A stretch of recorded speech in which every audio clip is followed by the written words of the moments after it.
Natalia. And I'm Paul Palali. Welcome to See Today's 2021 in 30 Minutes, where we will take a look at stories that made news throughout this past year. That is right. On today's episode, we're going to look at the highlight of economic stories from the world, Southeast Asia and Indonesia. Plenty happened around the world when it comes to economy, obviously due to the fact that we were in the middle of a pandemic This this is like year. the second term of the pandemic. Absolutely. People wouldn't expect this, right? Right, guys. And according to the International Monetary Fund, the global economy is projected to grow by 6% in 2021 and an additional 4.9% in 2022. Now, the 2021 global forecast is unchanged from the April 2021 WEO, but with offsetting revisions. Now, if we remember, Paul, in August, there's this blockage in Suez Canal. Remember That's that? actually, a big obstruction in the global trade because of the Ever Given that was stuck there for about 6 days. Absolutely. So one giant stranded ship, one giant problem for global trade. Ever Given vessel wedged across the Suez Canal on March 2021. It took days to get the giant vessel unlodged. Indeed. Now, the story didn't end there. As it was lodged, at least 369 ships had to queue to pass through the canal, and this prevented an estimated $9.6 billion worth of trade. The Suez Canal, one of the world's most important trading routes, was opened in 1869. Over 150 years later, on March 25, 2020, the Suez Canal was blocked for 6 days after the grounding of Ever Given, a 20,000 TEU container ship.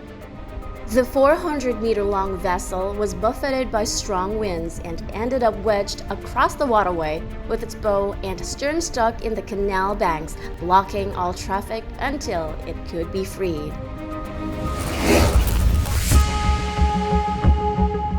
On March 28th, at least 369 ships were queuing to pass through the canal. This prevented an estimated $9.6 billion worth of trade.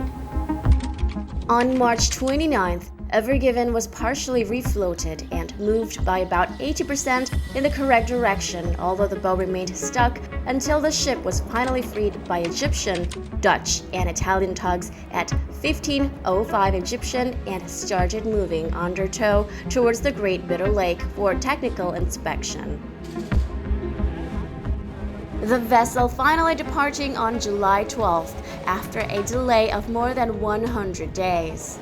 Ever Given departed for Rotterdam and Felixstowe for complete unloading, after which it was shortly taken out of service for inspection and maintenance.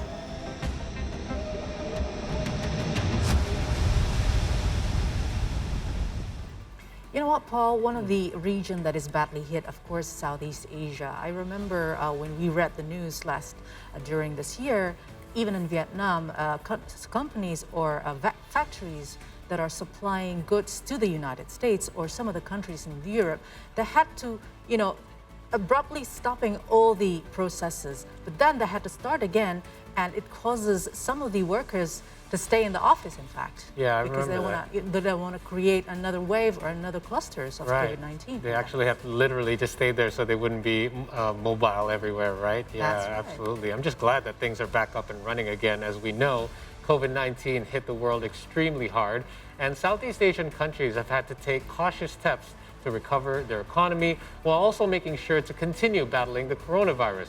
Now, here are some of the notable measures taken by some of the Southeast Asian countries.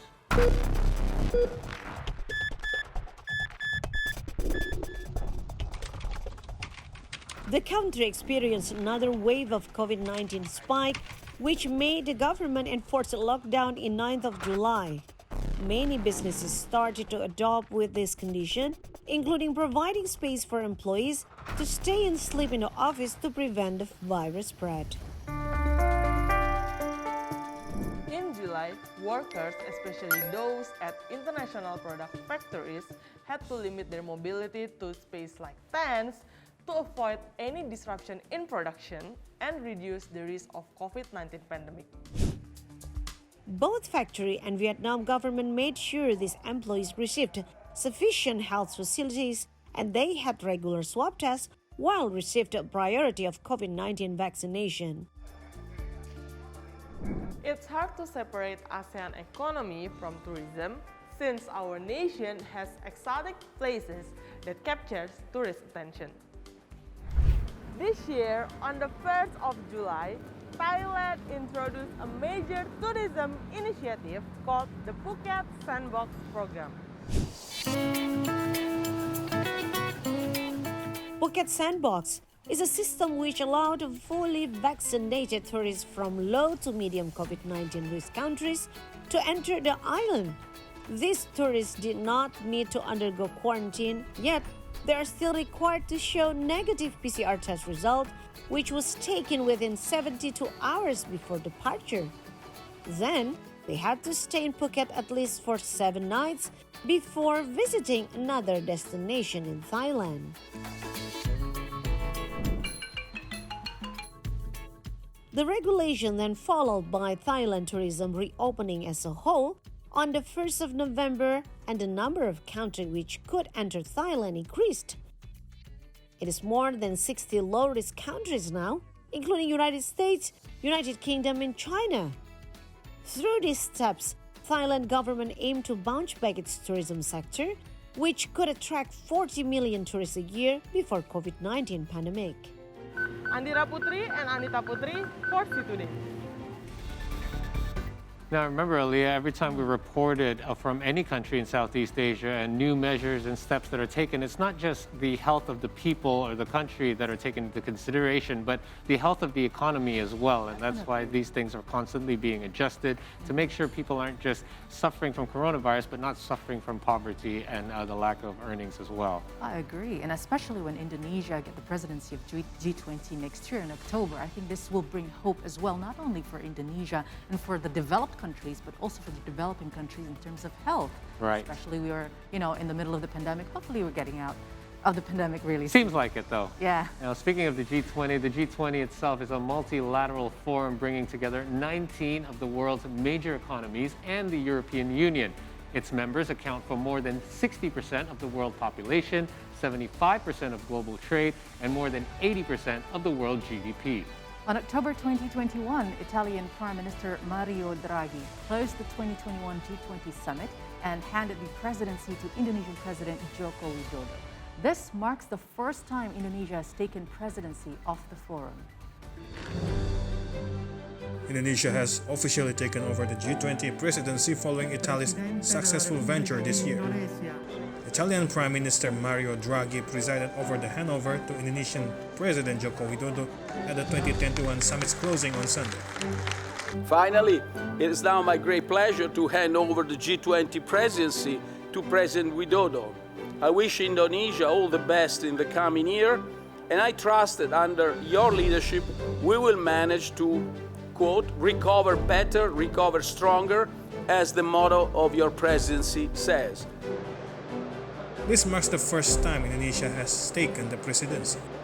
Speaking on the presidency, President Joko Widodo said he's honored and determined to bring together various countries for global economic recovery. Indonesia will focus on inclusive, people-centered, and sustainable growth for their next presidency, as described in the theme, Recover Together, Recover Strong. President Widodo also hoped that G20 will continue to encourage international collaboration and innovation. The 2022 summit in Bali is scheduled for October the 30th to 31st.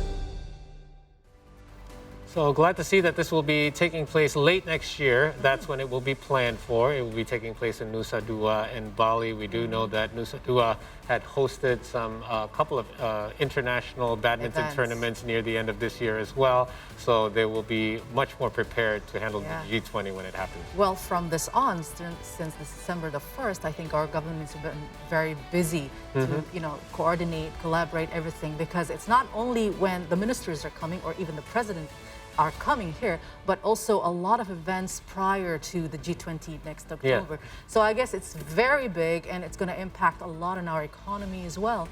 Hopefully they, summit on important stuffs, not only on health, but also in the economy. And the key to that is collaboration from Indonesia to actually, get together all the countries as well for the G20 meeting next year. Very much looking forward to it.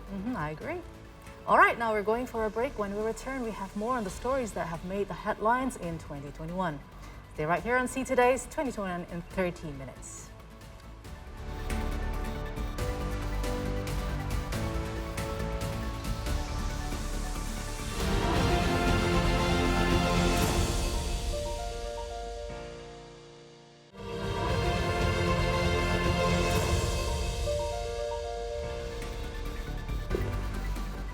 Welcome back to See Today's 2021 in 30 minutes economics edition. Still with me, Paul Polelli, and the lovely Rahma Aliyah. Thanks, Paul. So, in the early 2021, a big story was about the short squeeze of the stock on the American video game retailer GameStop, and it had caused major financial consequences for certain hedge funds and large losses for short sellers. The short squeeze was initially and primarily triggered by users of the subreddit r/Wall Street Bets, an internet forum on the social news website Reddit, although a number of hedge funds also participated. That's right, Aliyah. However, let's just talk about some of the most anticipated and awaited initial public offerings of 2021. Let's start off with the Chinese ride-hailing service Didi Global Inc. Back in June 2021, Didi launched its blockbuster $4.4 billion IPO in the United States, a decision that turned out into a fiasco for the company. Now, by September of 2021, Didi Chuxing saw 30% of its number of daily users fall, triggering a fierce backlash from Beijing. And finally, in early December of 2021, the company announced that it would delist from the New York Stock Exchange immediately and begin preparations for a separate listing in Hong Kong. Well, Paul, Yep. Didi is not the only Asian company listing at the U.S. in indices. As Didi announced they would delist from New York Stock Exchange, Grab went public by merging with a special purpose acquisition company, or SPAC. The deal, in which Grab raised $4.5 billion and was valued at nearly $40 billion, was the biggest of its kind on record, according to data provider Dealogic. It was also the largest U.S. market debut by a Southeast Asian company, according to the data from Refinitiv. Under the deal, Grab merged with the Altimeter Growth Corp, a SPAC launched by Altimeter Capital, a U.S. investment firm. That's right. Now, the Indonesian Stock Exchange is not doing so bad either, Aliyah, because Indonesian unicorn Bukalapak had officially gone public this year and is now listing its shares on the Indonesian Stock Exchange, or IDX. The initial offering had raised some 22 trillion rupiah, or approximately $1.5 billion. Now, the initial public offering was set to be the biggest in the history of the IDX and also marked the first public listing of an Indonesian unicorn. Now, this was also a signal of more Indonesian unicorns for the initial public offerings in the coming year. All right, lots of things happening this year. Yeah, a lot of things happening. But Paul, have you seen the latest richest Indonesian people? Not really. I mean, I've seen the list, but it doesn't seem to have changed too much. It looks like the Hartono brothers are still on the holding on to that top spot. But not, like I said, not much have changed in the top 10 richest Indonesians. I have not made it on the list yet, unfortunately. Maybe you're on Perhaps the next year. Just 1 inch closer to that, small list. Getting there, slowly but getting surely. Well, soon, I hope. Talk about the world's richest people without mentioning Jeff Bezos and the boy wonder Elon Musk will not be fair. That's right. Now, if I may, I would like to also add Sir Richard Branson to that list, as 2021 has kicked off several space tourisms from these three people. Now, Jeff Bezos announced earlier in June that he would head to space in July. Wow. And Sir Richard Branson immediately fast-tracked the launch of Virgin Galactic to July the 11th. Virgin Galactic reached over 86 kilometers altitude above NASA's border of space at 80 kilometers. And Sir Branson, along with 3 mission specialists and along with 2 pilots as well, went weightless for about 4 minutes before returning to Earth. Well, I mean, they Nice are short trip. so eager about the space race. Yeah. Well, some people say, I mean, if they have money, they can actually save the planet better, in better ways than going to outer space. If you told me when I was a kid that, hey, in the year 2021, people are just going to be flying out there for leisure, I would not believe you, but yet it's happening right now. It's happening right now.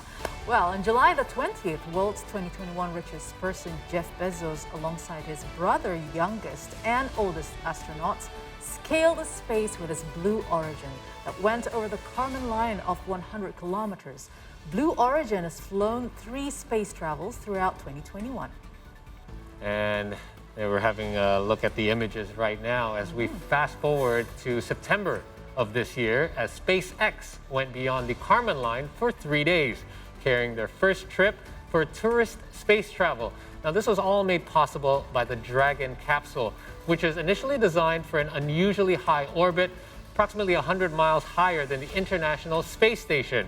However, SpaceX founder Elon Musk was not on board for this particular flight. Well, I guess the 3 days travel is cheaper than the other ones. I would like to Should be. think so. Exactly. Now, Some estimated space tourism with worth all the way up to $400 billion industry by 2031. Now, it's no surprise that SpaceX has been valued at over 100 billion US dollars. I say billion with a B. Like we're in that number range right now. That's 10,000 times more than Goto. Oh, that's a lot. That's huge. Absolutely. Absolutely. It's not cheap. It's not Space cheap at travel. all. But 2021 is the year of cryptocurrency. We talk about Elon Musk. Anything he says will change the cryptocurrency, bitcoins and everything. That's It can right. go up, can go down, according to what he says. That's right. So this is the year of cryptocurrency, NFT, and metaverse. Welcome to metaverse world. The future is here. Yeah. New crypto application like non-fungible tokens or NFT gained ground with sales of these digital assets, setting new records at major auction houses. Second, Bitcoin made strides towards mainstream acceptance, with major websites like Expedia and Microsoft accepting the coin as a means of exchange. And lastly, El Salvador became the first country in the world to accept Bitcoin as legal tender in September. All right, guys, we're going to take another short break here, but when we return, we are going to bring you BTS. Oh my God, that's one of my favorite. Well, we're going to bands. find out how they fit into this economics edition of this look back towards this past year, the biggest e-commerce in the country. Stay here on See Today for more 2021 in 30 minutes. Yep.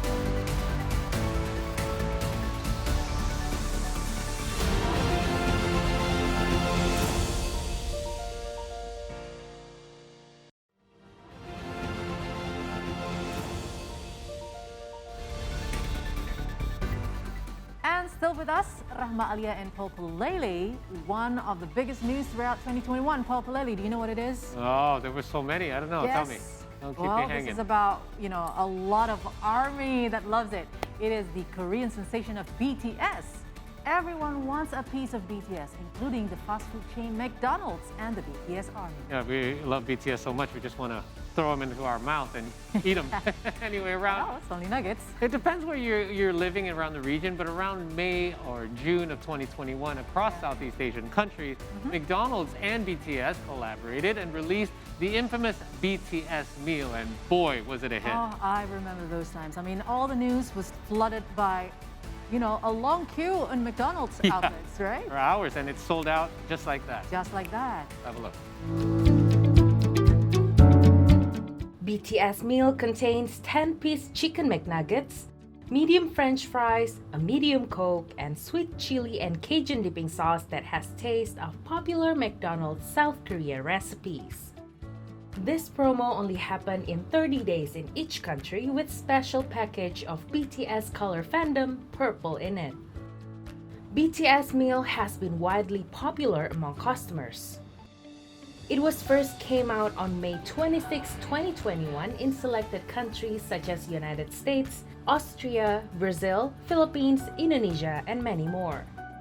In Indonesia, BTS meal was released on June 9, 2021. The promotion of BTS meal in McDonald's caused large gatherings of people. In response, several McDonald's outlets across the country had been temporarily closed. This newest collaboration was widely popular among customers, especially through online deliveries and takeaway. It prompted some queues of online food couriers, which were then dispersed by authorities for violating health protocols. The queues formed in most McDonald's outlets across Jakarta, and one outlet had to be closed for a day.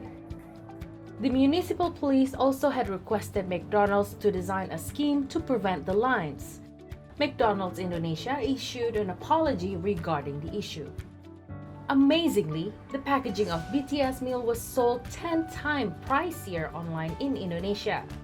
In eBay, it was offered $72 or around 1 million rupiah and was finally sold at $100,000 or around 1.4 billion rupiah. The seller promised to freeze and seal the nugget tightly so it can safely reach the buyer. After the release of the BTS meal, some creative Indonesian netizens created the Nasar meal, a similar product but with the face of Nasar Fahad, an Indonesian dangdut singer.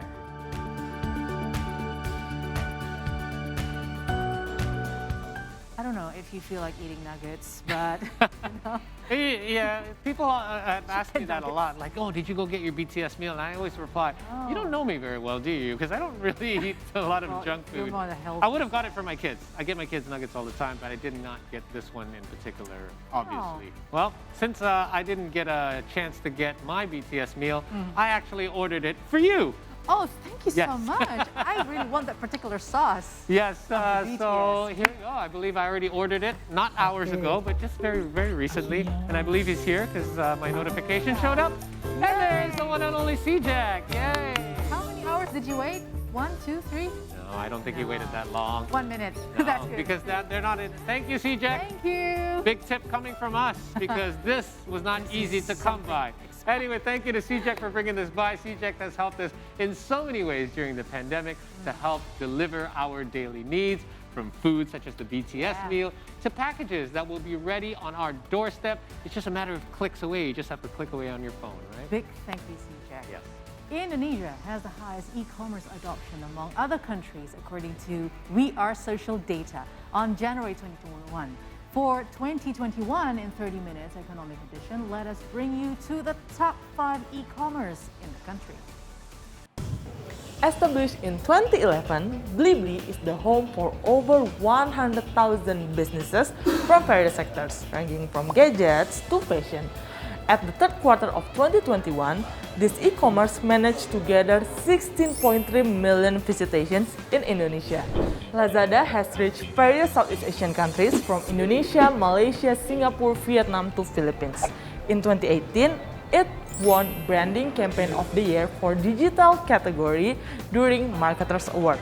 Bukalapak is the first Indonesian unicorn startup that has done an initial public offering. This year, at the third quarter, it gathered 30.1 million visits, and up until now, it has collaborated with 5 million businesses. Originated from Singapore, Shopee is one of the leading e-commerce platforms in Southeast Asia and Taiwan. It has launched in 2015, and at the third quarter of 2021, it gathered 134 million visitations in Indonesia. Last but not least, Tokopedia is a marketplace with the highest visitation in Indonesia at the third quarter of 2021, with 158 million visitation. And it's also one of the local unicorns that continue its expansion, including the merge with Gojek.